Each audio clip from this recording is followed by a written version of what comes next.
Well, maybe this time we just don't use the theme song. What do you think? It's the Daylight Midnight Show. Yes, despite several comments to the contrary, and despite many instincts in my body telling me this is a bad idea, here we go with Series 4. You'll notice we're in a brand new location. We have a brand new studio, and I'm using the word studio in the loosest possible sense of the word. The important thing is that we do have a door with us. The Door of Delights was a very important part in the history of the Daylight Midnight Show. And I have to explain something to you about said Door of Delights. It's not really a physical item, it's more of a concept. And that means that anything can be the Door of Delights, any door in existence. So as I move around, I can take the essence of the Door of Delights with me, and any door that I'm sitting beside will take on that essence. So the Door of Delights can transmogrify, it can transmute, it can regenerate in a way. It's very much like Doctor Who in that sense. So this door is the Doctor Who of the door world. It's a Doctor Who, if you will. I can't believe we're less than 2 minutes into the new series and I'm saying things like that already. So, we are here, we're up and running, and I think we should start putting stuff on the Door of Delights straight away. Now, the first thing I'm going to put on there, we want this place to feel like home, so let's start making it look like it.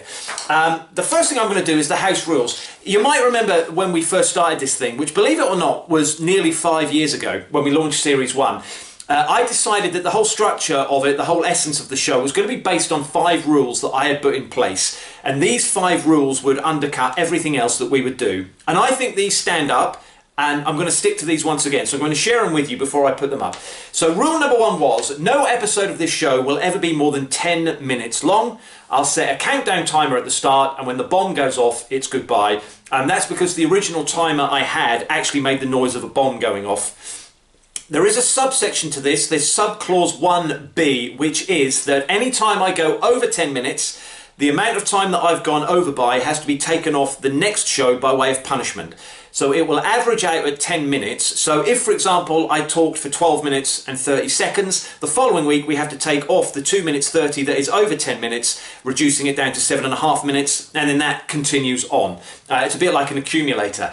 There is a subsection, subclause to that subsection and subclause, which is 1c, which is that does not apply, subsection 1b, subclause 1b, to the opening show of a series or the series finale. So episode 1 and then whatever the last episode was, that rule doesn't apply, which means today I can talk for as long as I like. I like having the pressure of the 10 minutes. I want to keep it short, snappy and concise. I don't want to waffle on for too long and bore you. But I think when it's the start of a series or the end of a series, it's okay for us to spend a bit more extra time with each other. So that's rule 1.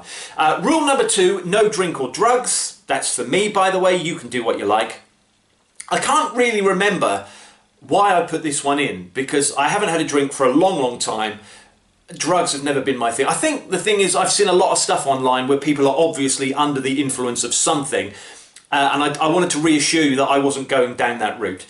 I was also thinking of putting something in here about AI, where there would be no AI involvement at any level of this show. But I'll leave that for now. I just hope you'll trust me that none of this has been run through an AI. It's not writing the script. It's not making decisions on editing at all. Rule number 3, family friendly. No swearing, no controversy. I want this to be something that people can watch with their children, and I think I managed to stick to that in the past. Rule number 4 is no editing. I'm going to sit here, I'm going to press record, and I will go on for 10 minutes. No cutaways, no re-recording, no take twos. Whatever happens here is what you will see. And rule number 5, and this to me is the important one, I will not take this seriously.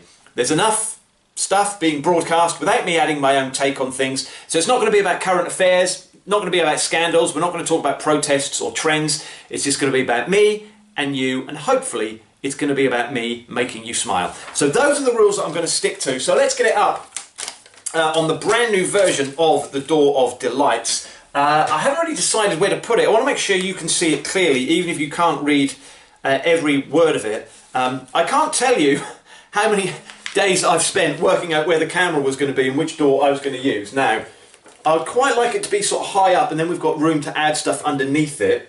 But I think I'm going to put it there, so it's right near my shoulder, because it's an important integral part of the show, so I need to be able to see it, and I don't want to have it there, because going there is going to be our chart for Outfit Roulette. Yes, it is back. To explain to anyone not familiar with it, I don't like making my own decisions about clothes. I hate getting up in the morning and deciding what I'm going to wear. And I normally make very bad decisions and some inappropriate decisions depending on where I'm going. So we use the randomness every week. We have a random way of deciding, and that is Outfit Roulette. So what I've done is a brand new chart for Outfit Roulette. And for those of you, again, who are not familiar with it, it's all colour-coded with 6 different colours, and those colours relate to the colours on a Rubik's Cube. And what I do every week is I throw the Rubik's Cube up in the air, it randomly lands on a certain colour, and then I just follow whatever that colour is. So there are 4 columns to this. The first column is just the colours listed. And then after that, you've got column 1 is what I wear underneath. For example, this week it's this shirt.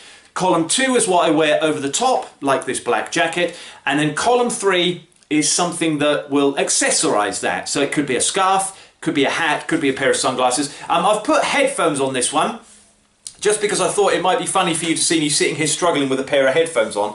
I had a thought this morning about adding a waistcoat to it, because I forgot I had a waistcoat. But I'm going to leave it as it is. The decision was made this week.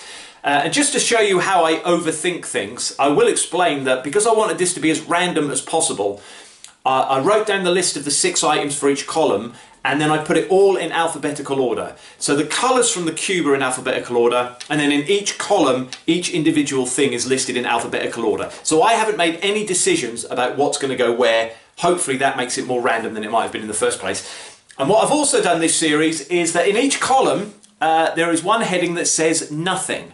So if I roll that corresponding colour, then I will literally wear nothing. So I think it's a terrible idea that one week I might end up sitting here topless. Nobody needs to see that, but I thought it might be fun for you to have that jeopardy in place, that there might be a chance that I will roll nothing, nothing, nothing, and just sit here wearing a pair of pants, hosting the Daylight Midnight show. So let's get that up on the door, and while I do that, I will also explain. You might have noticed the cube that I'm using is a lot bigger than the one I had before. I decided I wanted you to be able to see it more clearly. And it's not, technically speaking, a Rubik's Cube. This is a sort of supermarket own brand knockoff cheap version of a Rubik's Cube. Still serves the same purpose, but it isn't a Rubik's Cube, so I feel bad saying the randomness of the Rubik's Cube. So for this series of the Daylight Midnight show, we will be deciding what I'm going to wear using the rotating randomness of the coloured cube. And then I'm not going to get in any trouble with trademarks, and I'm not claiming I've got something that I haven't, and Mr. Rubik's estate doesn't have to worry about the fact that I haven't given them any money. So that's in place. Now, something else that's going to happen after doing Outfit Roulette at the end of every show is deciding what I'm going to do with my hair. Now, you might have noticed my hair is currently slightly longer than it was when we were back doing Series 3. I've decided I'm going to grow it. I haven't had it cut for about a year now, and I'm dedicated to doing it for at least another 6 months or so. There's a chance next year I'm going to be touring with a play that is set in a particular time, which means I'll have to have short hair, but between now and then I'm determined I'm going to keep growing it. But the decision is, do I tie it up out of the way, or do I let it flow luxuriously towards my shoulders? So we're going to randomise that using a 50p coin. So every week I will toss this coin. Head is going to stand for head of hair. So if it lands on heads, my hair will be down. If it lands on tails, that is short for ponytails. So if it lands on tails, I will tie my hair back out of the way. We're going to do that at the end of every show as well. So I have no input into what I'm going to be wearing or looking like, which is absolutely fine with me. So let me just give you a quick rundown of some of the things we're planning to do over the coming weeks. So a lot of the old features have gone, but a lot of new ones will be taking their place. Next week is going to be a brown folder special. It's not as dirty as it sounds. You might remember I used to carry a brown folder around with me, literally a brown folder. And during the week, I would write down ideas of what I want to talk about. And then on a Friday, because I normally record the show on a Friday, we just open the folder up and I'd go through it and talk to you about what I'd written down. So next week, I'm going to go through it because obviously, because we haven't done this show for a while, there's quite a lot written in there. I'm going to pick out the best bits and stick with those. I'm not just going to throw loads of random stuff at you that I've been thinking about over the past year or so. There will be a weekly fascinating fact. I'm a big fan of trivia. And so what I'll do every week is I'll share a little fun fact for a Friday with you, something I've learned in the previous 7 days that I think you might find interesting. So we're going to share that with you. There'll be a peanut butter special sometime soon. You might remember Series 1, I think it was. I decided to do a taste test with Marmite. So I brought up, I think it was about 12 different items of food, spread Marmite on all of them. Some of them were repulsive, Some of them really worked. I want to do that again with other substances, starting with peanut butter.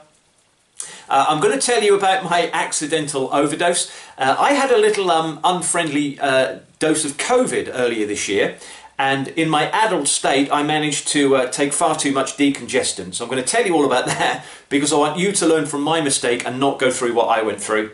And I've written down here interactive Gregory. Now this is something that's going to start next week and it's going to run throughout the series. I want us together to write a story.